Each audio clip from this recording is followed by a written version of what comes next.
who is the biggest victim of shaitan? In the Quran, a lot of bad people are mentioned. But after shaitan, who would you put at number 2? Fir'aun. You would put Fir'aun at number 2. And I want you to note something about Fir'aun. And actually, before you know something about Fir'aun, I want you to note something about this surah. Remind yourself once again, what 3 names of Allah did we find? Rabbin Nas, Malikin Nas, Ilahin Nas. I'll tell you 3 things Allah says about Fir'aun. 1. فَقَالَ أَنَا رَبُّكُمُ الْأَعْلَى. What did he say about himself? I am Rabb. The biggest waswasa of shaitan, what you're supposed to attribute to Allah, he attributed to himself. Rabb. Listen to another ayah from Fir'aun. أَلَيْسَ لِي مُلْكُ مِصْرَ, pertaining to Fir'aun rather. أَلَيْسَ لِي مُلْكُ مِصْرَ وَهَذِهِ الْأَنْهَارُ تَجْرِي مِنْ تَحْتِي. Don't I own the kingdom of Misr? Don't these rivers flow beneath, and only I am the king of Misr? What's he referring to himself as? Malik. That's what he's referring himself. So he mentioned himself as Rabb, then he mentioned himself as Malik. What's left? Ilah. Let's see if he committed this crime too. He turns to his chiefs and he says, وَقَالَ فِرْعَوْنَ يَا أَيُّهَا الْمَلَأ مَا عَلِمْتُ لَكُم مِّنْ إِلَٰهٍ غَيْرِي.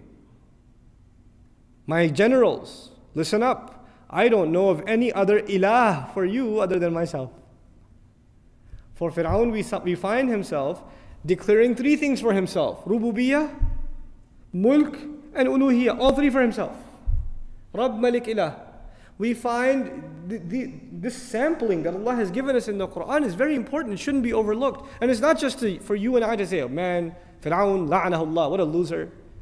But there's something here. That is what the waswasa of shaitan can lead to. What was the biggest problem of shaitan? Shaitan himself, what was his biggest problem? Arrogance. Arrogance. What is the biggest thing he can instill inside a human being? Arrogance. And what is the worst manifestation of arrogance? Fir'aun.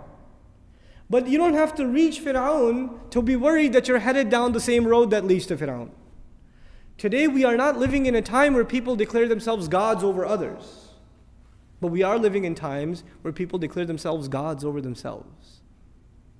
They declare themselves their own master. I am my own man. I am my own master. They declare themselves their own king.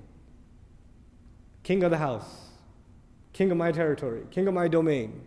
They declare themselves their own ilah. Their own hawa, their own desires become their ilah. أَرَأَيْتَ مَنِ اتَّخَذَ إِلَهَهُ هَوَاهُ. Did you see the one who takes his desires and turns them into his ilah? Even. We're living in times where we can each turn into mini Fir'aun without even realizing it. We don't have to have large castles and fight with messengers and be arrogant, outspoken against Allah Azza wa Jal. But that concept of ego that is crushed in the beginning of this surah by you openly saying, I need protection. I need Allah's protection. I'm coming into His obedience. There's a very powerful lesson in this. Very, very powerful lesson.